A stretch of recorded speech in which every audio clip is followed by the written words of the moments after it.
Nah, jadi mungkin dengan adanya software berdasarkan AI tadi, mungkin kita bisa nih tunanetra ngobrol dengan tunarungu. Gitu.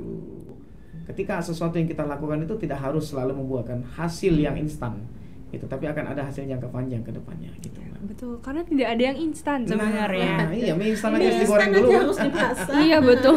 Iya. Halo semuanya, balik lagi sama aku Malika di ini podcast kita IPK 4.00. Nah, episode kali ini kita kedatangan tamu spesial seperti biasanya. Kita kedatangan yayasan dari Yayasan Sharing Disability Indonesia. Silakan Ibu diperkenalkan. Ya. Perkenalkan, nama saya Anis dari Yayasan Sharing Disability Indonesia. Perkenalkan, nama saya Andre Agassi dari Yayasan Sharing Disability Indonesia. Oke, baik. Sebelumnya Ibu Anis sebagai apa di Yayasan Sharing Disability Indonesia? Saya sebagai ketua. Oke, berarti Ibu sebagai pendiri Yayasan Sharing Disability Indonesia. Dan untuk Mas Andri? Kalau saya sebagai sekretaris dari Yayasan Sharing Disability Indonesia. Oke, dan sebenarnya Yayasan Sharing Disability Indonesia ini yayasan apa, Bu? Boleh dideskripsikan sebentar? Yayasan Sharing Disability Indonesia ini yayasan non-profit yang memang kami dirikan dari beberapa disabilitas, yaitu tunanetra, tunadaksa, tunarungu, sipi, sampai tunagrahita. Berkecimpung multi disability. Berarti multi disabilitas dan itu open semua ya? Open semua. Oke. Dan Yayasan Sharing Disability Indonesia ini sudah didirikan sejak kapan, Bu Anis? Kalau kita berkegiatan itu sudah dari tahun 2016 sebenarnya. Tapi nama Sharing Disability baru kami legalkan pada tahun kemarin bulan Desember. Tepatnya Yayannya Desember tanggal 20 Desember. 20 Desember. Ya. 2023 ya berarti. Dan sebentar lagi 1 tahun ya. Alhamdulillah. Nanti insya Allah sekalian ada anniversary-nya sekaligus ini kita ada hari disabilitasnya nanti. Peringatan hari disabilitasnya juga nanti. Sekalian sama anniversary Yayasan Sharing Disability Indonesia. Oke. Dan udah jalan dari 2016 sebenarnya berkegiatan. Kalau berkegiatan. Ya. Dan setelah 1 tahun setelah nama Yayasan Sharing Disability Indonesia ini dikenalkan secara luas, sudah kegiatan apa saja yang dilaksanakan sama yayasan? Yayasan udah bergerak. Kita udah beberapa kali kerjasama dengan DT Peduli, terus ada ini yang baru mau kita laksanakan nanti sama Angkasa Pura bulan ini insya Allah. Terus kemarin kita ada beberapa kegiatan sama OJK untuk bikin literasi keuangan untuk disabilitas. Terus bikin ada rekor muri untuk pembuatan 1000 rekening untuk disabilitas bersama OJK.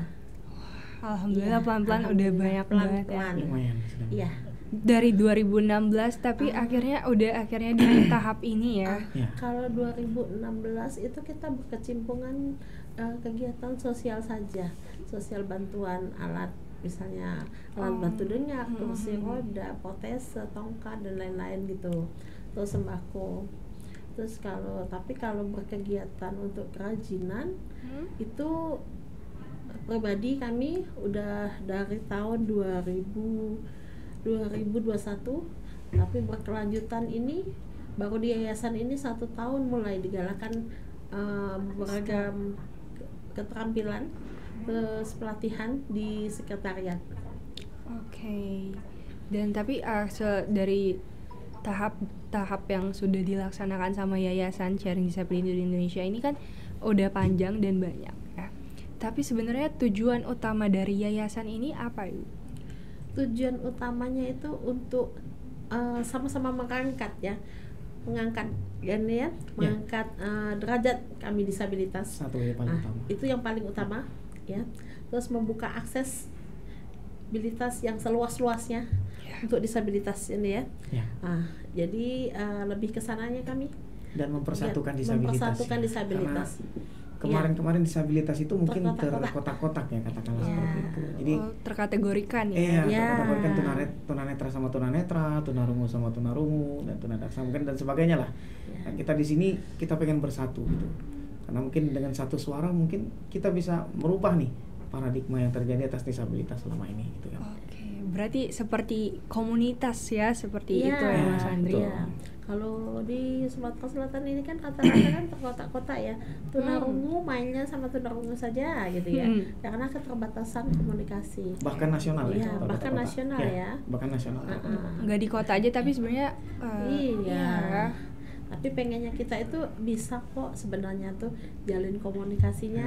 Makanya itu kami butuh anak-anak muda seperti ini yang nantinya bisa nih ngebuka satu yang kemarin kami udah usulin di sini, kerjasama di sini untuk bikin misalnya nih Semacam. satu program. Nantinya biasanya tunarungu itu butuh program bicara gitu ya, kayak apa nih kalau di Jadi tunanetra. mungkin kayak sekarang sudah musimnya AI kan Mbak ya. Jadi Iya, harapan kami betul. mungkin kita bisa kerjasama di bidang penggabungan nih. Kalau tunarungu kan ada Hirmi, kalau kita tuh tunanetra kan ada Bima AI. Selama ini kan komunikasi kita kan agak susah tuh. Nah jadi mungkin dengan adanya software berdasarkan AI tadi mungkin kita bisa nih tunanetra ngobrol dengan tunarungu. Benar. Gitu pengennya. Gitu. Karena memang kita juga sudah di masa yang Iya, teknologi digital benar-benar ya. mencukupi kita ya. Jadi Iya. kapan lagi dan memang sudah waktunya ini dimanfaatkan dengan sebaik-baik-baiknya. Iya. Betul. Betul. Dan untuk Mas Andri sendiri saya dengar merupakan seorang guru. Alhamdulillah. Benar Sampai ya? sejauh ini ya. Jadi Mas Andri ini guru apa sebelumnya, Mas? Saya mengajar di SLB Mbak, di SLB Sekolah Luar Biasa yang notabene menampung siswa-siswa yang tunanetra. Jadi kita kategorinya SLBA nih. Nah, jadi kita megang pembelajaran kemandirian, terus juga kita juga belajarkan teknologi, kita juga ajarkan tentang musik, banyak Mbak itu di sekolah itu. Kalau saya sendiri pegangnya musik, teknologi sama kemandirian. Gitu. Berarti tidak hanya di pengetahuan, namun juga di keterampilan ya. Ya, Iya, di keterampilan. Benar. Juga biar tetap dapat multi skillnya. Iya, betul. Karena dengan teknologi itu kita bisa setara Mbak gitu. Dengan adanya katakanlah 5.0 kayak sekarang ini, 4.0 kayak sekarang, kita bisa setara dengan tunanetra. Dulu mungkin kita hanya terbatas dengan braille gitu, dengan buku-buku audio. Tapi sekarang kita cukup dengan gadget, kita bisa mengakses nih buku atau mengakses apapun itu yang pengen kita akses, insya Allah bisa kita akses. Benar banget. Dan juga sekarang kan generasi muda sudah banyak yang Betul. Bisa membantu ya. Iya. Dan juga Nah. teknologi yang mencukupi tadi. Iya. Udah saatnya ya. Dan untuk Mas Andri sendiri berkecimpungan di dunia AI itu dari kapan, Mas? Kalau berkecimpung di dunia AI sih mungkin baru-baru ya. Tapi kalau memang untuk teknologi kita katakanlah teknologi adaptif ya. Teknologi adaptif itu teknologi yang disesuaikan untuk disabilitas ya. Itu sudah dari dulu dari HP, dari zaman kurang lebih mungkin dari 2012 lah ya saya menggelutinya. Itu kan dari kita mulai pasang handphone dulu, zaman dulu handphone Symbian itu bisa kita pasang aplikasi, jadi dia bisa bicara, bisa kita akses. Jadi kalau menggelutinya udah mulai lama Mbak. Tapi kalau AI karena mungkin artificial intelligence ini baru, mungkin kita juga masih belajar juga nih dalam tahap belajar gitu kan. Apa saja yang bisa kita akses nih dari AI gitu. Betul. Gitu Mbak. Berarti memang ini bagian interestnya Mas Andri ya. Ya, sampai betul. sejauh ini Mbak, insya Allah. Dan di Yayasan Sharing Disability Indonesia, selain untuk berkegiatan yang sudah Ibu sebutkan tadi, di Yayasan Sharing Disability Indonesia ini juga ada berkecimpungan untuk memperluaskan pendidikan multi skill atau kegiatan keterampilan lainnya. Ada, kita setiap Sabtu itu ada nih ya. Jadi ada dari pendidikannya kita dari apa namanya kemarin deh. Dari mana? Kita kemarin ada beberapa Ya. guru tamu, chef. Dari saya. Ada dari memang belajar memasak, memang belajar bikin keterampilan gitu ya. Bermacam-macam Mbak. Jadi kami juga sampai belajar apa kita kemarin deh yang dari TDA. Oh, ini ya. Apa namanya? Kemarin tuh mau menjahit ya bukan ya? Bukan. Bukan ya? Jadi kita mempelajari ya, Pak. Jadi jahit, apa yang dari jahit bikin keset, terus bambu ulir kita, terus bahan limbah itu kita dari kulit jagung. Nah itu dari kulit jagung, keset dari limbah juga. Jadi kita itu berbagai limbah sih Mbak. Awalnya itu limbah apa itu Mbak? Farmasi. Kita punya limbah farmasi itu tong. Jadi ada tong gitu ya dari kota obat gitu ya, kardus. Nah itu bisa jadi tempat pakaian kotor atau tempat barang-barang lainnya. Biasanya anak-anak kos perlu itu. Dan dibikinlah kayak tong gitu, dibikin sama apa itu Mbak namanya, limbah hordeng. Limbah kain hordeng. Kain-kain bekasnya. Ya, kain-kain bekasnya itu. Dan itu merupakan aktivitas-aktivitas yang benar-benar mengedukasi lagi di Yayasan Sharing Disability. Jadi kami mengarahkan ke pembelajaran soft skill, keterampilan, dan juga bernilai jual nih Mbak, gitu pengennya seperti itu. Iya. Dan ini juga untuk merupakan bisnis di bisnis kan? Di bisnis kan. Ya, kita jual di galeri dan marketplace. Sejauh ini baru ke sana kami, marketplace, dan ada juga kita di Tokopedia. Dari Yayasan Sharing Disability. Dari yayasan, tapi namanya Teras Gendis. Teras Gendis. Unit usahanya. Itu beda unit usahanya. Ada namanya galeri kita Teras Gendis. Tapi merupakan produk-produdak yang dihasilkan dari aktivitas bersama ya. Betul. Wah. Karena kami pengen merubah mindset Mbak gitu. Karena selama ini mohon maaf nih, kadang entah itu stakeholder ataupun apapun itu yang selalu membayangkan mindset disabilitas itu maaf MC sorry nih, seperti ini, tangan di bawah.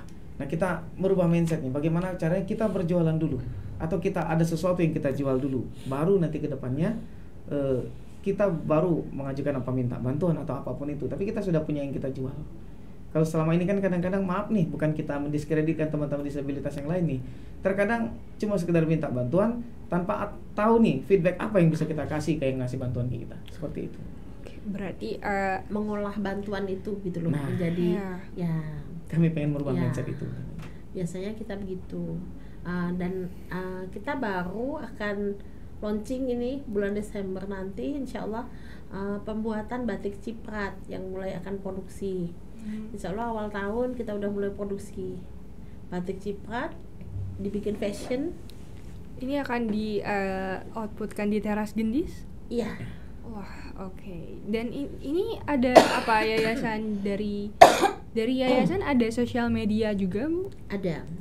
Kita ada IG. Memang kendala kita itu yang mengelola ya. Kita punya media sosial, tapi kita kurang orang yang bisa pegang itu media sosial gitu loh. Karena keterbatasan, mungkin kita akan sibuk dengan yang lain ya, sedangkan rata-rata kan udah ada istilahnya, ada pekerjaan kita ini ya, yang megang ini dalam kepengurusannya. Iya, dalam kepengurusan. Jadi belum ada pos-pos yang memang untuk megang sosial media kita gitu. Ada kita Sharing Disability, ada Teras Gendis juga ada media sosialnya. Itu Instagramnya namanya apa Bu? Sharing Disability Indonesia. Oke. Dan dari situ udah coba edukasi dan sharing-sharing aktivitas yang dilakukan yayasan ya? Sudah, mungkin tapi tidak luas, tidak banyak ya, karena itu kan perlu ngedit segala macam gitu ya. Sejauh ini sudah. Oke. Nah, dari Yayasan Sharing Disability Indonesia, apa yang sebenarnya yayasan harapkan dari tujuan yang ingin dicapai bersama ini? Tujuan saya tuh mimpinya mungkin ini motivasi untuk sama-sama di Sharing Disability ini, berbagi senyum, berbagi mimpi. Itu kan motivasi kami ya. Harapan saya, mimpi saya mungkin terlalu tinggi gitu ya, tapi menurut kan nggak ada mimpi yang terlalu tinggi ya. Ada. Selagi kamu bisa ngejar, nggak ada mimpi yang terlalu tinggi. Saya mengharapkan kesetaraan hak, kesetaraan pekerjaan nantinya. Terus juga buka aksesibilitas seluas-luasnya untuk jadi kalau saya ini ya, kita disabilitas nuntut lapangan kerja misalnya gitu ya, lapangan kerja untuk disabilitas, tapi disabilitasnya sendiri belum memenuhi kuota itu ya, kriteria itu juga kita tidak bisa. Jadi kita kenapa kita sampai ke Palkomteks ini gitu ya, minta kerjasama sampai jadi kita tingkatkan dulu nih ininya kita, grade-nya disabilitas ini untuk masuk nantinya. Tentu. Ya, untuk masuk kemana saja kita kalau minta aksesibilitas pekerjaan dan lain-lain ya, itu kita kan harus memenuhi kuotanya dulu ya, kuota kita dulu ya, bagaimana ya. Nah, nanti baru bisa masuk, menurut kami begitu. Dan dari Yayasan Sharing Disability Indonesia ini kan memang sebelumnya sudah dari 2016 dan sudah berjalan ya, tetap berkegiatan. Sampai sekarang udah berapa orang Mbak, Bu, yang ada di dalam yayasan ini? Dia karena yayasan ini yayasan bukan organisasi ini ya. Jadi biasanya kita itu kalau berkegiatan keluar masuk orang lebih dari 100 ya Pak Ade ya, sejauh ini. Karena yayasan tidak ada karena anggota. yayasan kan tidak ada anggota. Gitu. Paling Karena kita pelatihan gitu ya. Nanti dari pelatihan itu kita jaring yang bisa, yang bagus, yang mana. Baru kita pilih lagi gitu. Lebih ke situnya dulu sih, kita bukan ke berapa banyaknya dulu, tapi berapa orang yang mau nih kerja di sini gitu. Karena memang dengan hal tersebut kita jadi bisa tahu ya mana yang lebih bisa bersama untuk membangun yayasan lagi ke depannya. Betul. Karena kan tidak semua orang itu mau berjuang dari bawah, Mbak. Iya, betul. Iya. Dan juga untuk mimpi Ibu yang tadi, karena syarat dan ketentuan untuk pekerjaan sekarang itu sangat berlebih-lebihan banget. Memang untuk sekarang itu banyak banget sebenarnya dari grafik-grafik atau data-data yang ada, penyandang disabilitas itu susah, benar-benar susah untuk mendapatkan pekerjaan karena syarat dan ketentuannya yang berlebihan ya. Dan untuk Yayasan Sharing Disability Indonesia ingin membangun portofolio dulu ya. Betul. Kita merubah paradigma. Portofolionya dulu memang harus dibagusin dulu, diperbaiki dulu. Terus kenapa tidak kita yang membuka lapangan pekerjaan tanpa harus dipekerjakan? Betul. Yes, benar. Nah, saya lebih pengen begitu sih ya. Lebih tujuannya ke sana. Kenapa ada pelatihan gitu ya? Karena saya pengennya tuh justru disabilitas tuh buka lapangan kerja gitu nantinya. Jangan kamu cuma jadi pekerja, jangan bangga jadi pekerja, tapi banggalah kalau kamu bisa mempekerjakan orang lain. Iya, benar sekali. Dan kedepannya dari mimpi Ibu untuk membuka Yayasan Sharing Disability Indonesia ini menjadi lapangan pekerjaan, itu apa dari Teras Gendis atau dari sharing, dari pelatihan. Kalau Teras Gendis itu kan cuma mangsa pasarnya ya, karena kami itu untuk untuk galeri dan karena Teras Gendis itu udah berdiri sebelum sharing. Oh, berarti sebelum ada yayasan atau gimana? Ya. Sebelum yayasan dilegalkan, itu ada legalitasnya, kita tuh udah punya sharing, udah punya Teras Gendis. Jadi memang Teras Gendis itu duluan. Jadi sekarang ini produk dari sharing baru larinya ke teras begitu. Dan tadi ada galeri ya Bu? Ya, galeri. Galeri itu untuk memamerkan produk-produk hasil pelatihan ya? Dan itu galerinya di mana ya Bu? Di Sukamaju, di Kenten. Itu untuk terbuka untuk umum? Terbuka untuk umum. Oke, di mananya Ibu boleh? Di Jalan Nanggar. Di Jalan Nanggar, Sukamaju, Kenten. Enggak jauh dari Indogrosir. Indogrosir. Di Sukamaju ya? Iya. Oke, benar.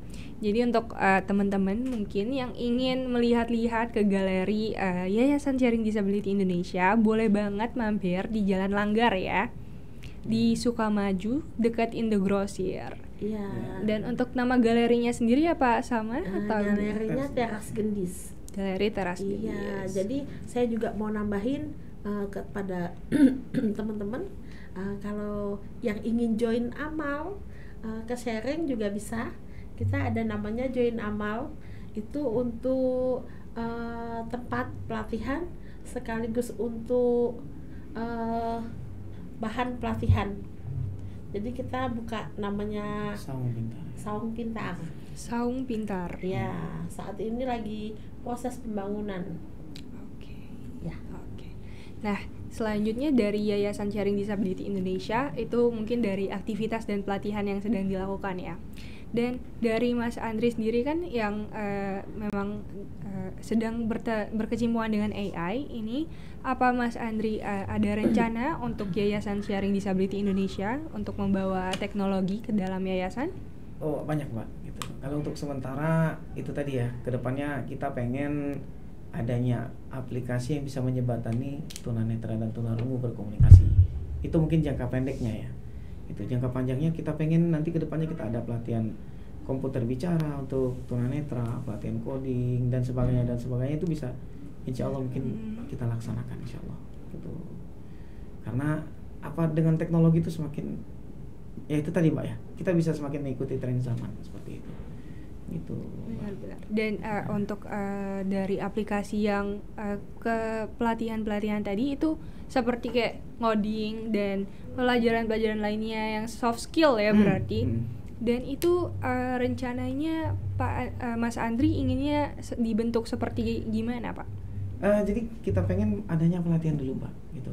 Kita pengen sebelum kita mempelajari itu, kita pengen adanya pelatihan, ibarat kata si pelatihnya atau yang melatihnya itu memahami dulu nih gitu karakteristik aplikasi apa nih bisa diakses buat tunanetra.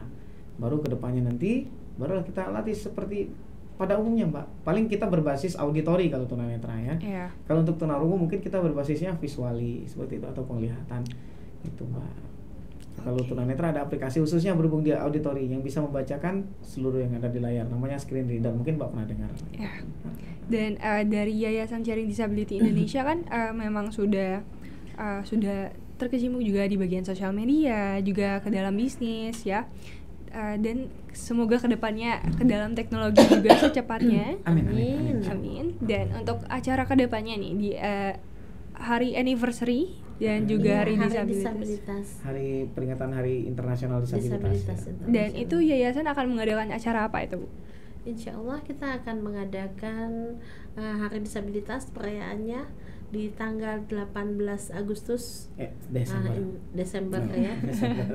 Ya, betul. Itu Indonesia ulang tahun jadi. Ya. 18 Desember mungkin kita pengen mengadakan entah itu pamer ini apa pertunjukan gitu ya, kesenian yang bisa ditampilkan oleh disabilitas gitu. Mungkin nanti kita menampilkan juga banyak lah insya Allah nanti Mbak. Pokoknya kesannya pesta rakyat untuk disabilitas lah, gitu. Memang cuma pesta rakyat untuk disabilitas. Dan kita gitu pengen mempopulerkan lah disabilitas karena masih banyak nih di tempat kita di Sumatera Selatan khususnya ya, di Kota Palembang khususnya itu masih banyak rekan-rekan kita disabilitas yang belum terpetakan Mbak, yang masih disimpan di rumah. Itu mudah-mudahan dengan kita mempopulerkan terus kita menggaungkan, insya Allah mungkin mereka bisa bangkit gitu ya. Dan dengan seperti ini kan dengan multi disabilitas bersama komunitas ini bisa kedepannya bisa semuanya dibangun bersama dan gak sendiri-sendiri lagi. Jangan terkotak-kotak lagi. Jangan terpisah-pisah sendiri. Jadi apa-apa dilakukan bersama dan memang untuk tujuan bersama semuanya. Mungkin katanya orang tuh ya gimana itu menyatukan tunanetra sama tunarungu gitu ya. Tapi di sharing itu sering terjadi. Ya, sering terjadi. Jadi nggak ada yang nggak mungkin gitu ya. Gimana mungkin ini tunarungu bisa kolaborasi sama tunanetra mungkin di pelatihan masak, di pelatihan kita biasanya itu pengajian segala macam pasti ada yang Andrea ya, jadi ada tunanetranya, ada multi disability lah. Jadi nggak ada yang nggak bisa sebenarnya. Ada yang nggak bisa. Karena banyak stigma masyarakat yang ada aja sih ya. Mungkin ketakutan kali ya. Benar. Rata-rata itu ketakutan disabilitasnya itu sendiri ataupun orang tuanya disabilitas. Karena begini sih Pak, kalau menurut hemat saya nih, terkadang stigma itu dibuat atau pemahaman masyarakat itu untuk mendiskriminasi sebenarnya nggak ada Pak, nggak ada. Tapi yang adanya itu kurangnya wawasan masyarakat tentang disabilitas gitu.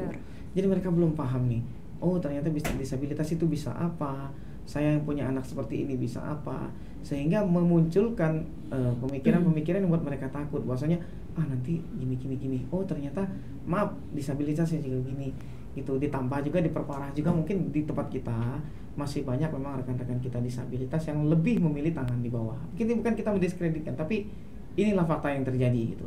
Jadi inilah yang membuat di Palembang ini atau di Sumatera Selatan ini memang agak sedikit sulit kita disabilitas dipahami masyarakat. Tapi mudah-mudahan melalui sharing disability kedepannya kita bisa mengubah paradigma itu menjadi disabilitas yang setara, menjadi inklusivitas.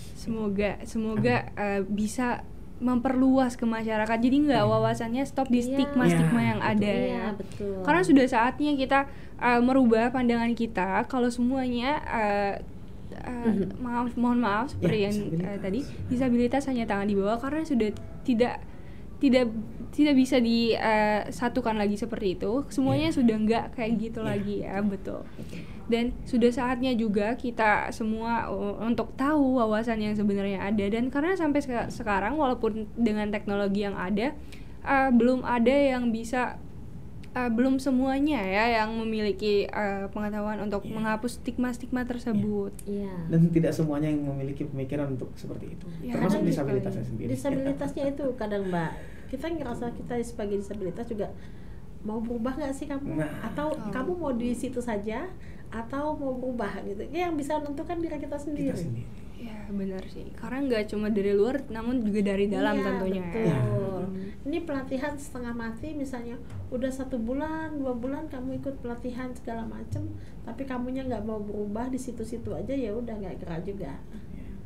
Karena tetap harus ada dari dorongan dari dalam. Betul. Dan jujur ini kita berjuang keras loh Pak demi yayasan ini. Karena apa ya? Karena ketika maaf nih kita fair-fairan aja lah. Mungkin untuk pelajaran juga untuk kawan-kawan disabilitas ke depannya.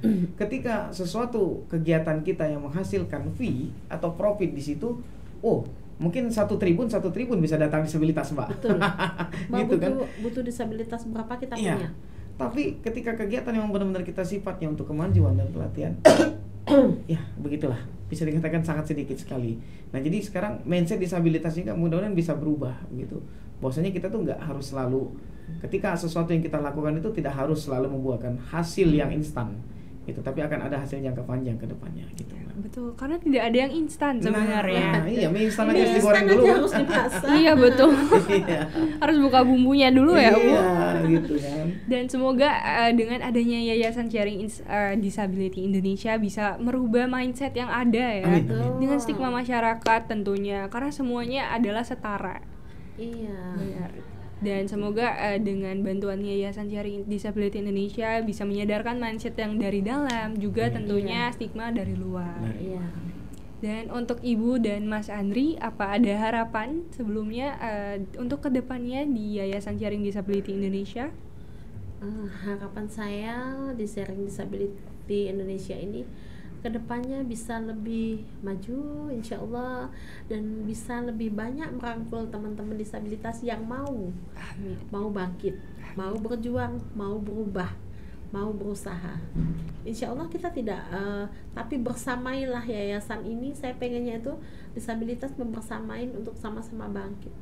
Tapi kalau saya nggak ingin lagi ada disabilitas yang terkotak-kotak gitu ya ke depannya. Iya, betul. Saya pengennya itu memang disabilitas itu satu gitu. Kalau misalnya Mbak aja nih nggak satu tim, siapa sih kita gitu ya. Nah, tapi kalau kita mau satu tim sama-sama maju, ayo ke Sharing Disability Indonesia. Ya, karena ada pepatah lama itu kan, rakit itu tidak akan muncul oleh bambu sebatang Mbak. Gitu. Iya. Gitu kan.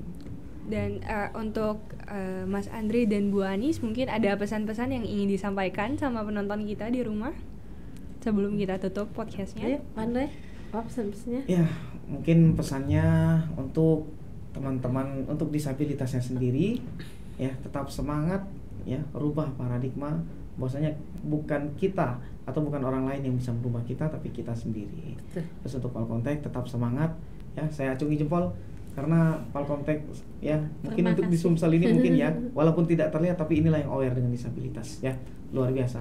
Dan untuk masyarakat mungkin yang mempunyai anak-anak atau saudara atau kerabat yang memiliki hambatan disabilitas, tolong suruh mereka keluar bergabung dengan komunitasnya, dan sekolahkan mereka. Insya Allah tidak akan jadi beban, karena disabilitas namanya ciptakan Allah itu tidak ada yang gagal. Ya, ciptakan Allah itu yang tidak ada yang gagal. Cuma ciptakan kita manusia yang sering gagal. Begitu. Ya. Jadi jangan takut untuk mencoba ya. Betul. Kita harus mulai bergerak dan mulai mencoba hal-hal yang baru yang sudah seharusnya kita coba. Iya. Terima kasih untuk Palkomtek udah kasih ruang, kasih waktu, ikut membersamai nantinya sharing melalui teknologi dan pendidikannya nantinya. Terima kasih banyak udah hadir di sini, kami diundang ke sini untuk menyampaikan sedikit apa itu sharing disability Indonesia. Dan mudah-mudahan Palkomtek terus menjadi kampus, jujur ya, ini inisiasi loh. Ketika orang-orang masih berteriak-teriak masalah inklusi, ternyata Palkomtek sudah menerima disabilitas, dan itu mudah-mudahan bisa terus dipertahankan dan ya terus meroket lah dalam diam ya. Itu mudah-mudahan bisa menjadi inspirasi untuk lembaga pendidikan yang lain. Amin. Terima kasih banyak Mas Andri, terima kasih banyak Bu Anis untuk kata-kata baiknya dari Yayasan Sharing Disability Indonesia juga. Terima kasih banyak ya Ibu telah hadir ke podcast kami dan akhirnya bisa memberikan wawasan pengetahuan lain untuk penonton-penonton yang ada. Nah, itu dia tadi sharing kita hari ini di episode kali ini bersama Yayasan Sharing Disability Indonesia. Jadi jangan lupa untuk di-follow Instagramnya di mana Ibu? Di Sharing Disability Indonesia. Dan jangan lupa untuk mampir untuk teman-teman yang ada di Kota Palembang di Galeri Teras Gendis yang ada di Jalan Nanggar Sukamaju, Palembang, nomor 610. Yeah. Oke. Jadi untuk teman-teman semua jangan takut untuk mulai berubah dan mulai bergerak, karena kita tidak hanya di sini untuk tetap sendiri-sendiri. Di sini kita semuanya untuk bersama dan mencapai kesetaraan bersama tentunya. Jadi itu dia tadi podcast kita hari ini. Terima kasih teman-teman untuk yang nonton, dan jangan lupa buat like, comment, dan juga subscribe ke Palkomtek TV. I'll see you guys on the next episode.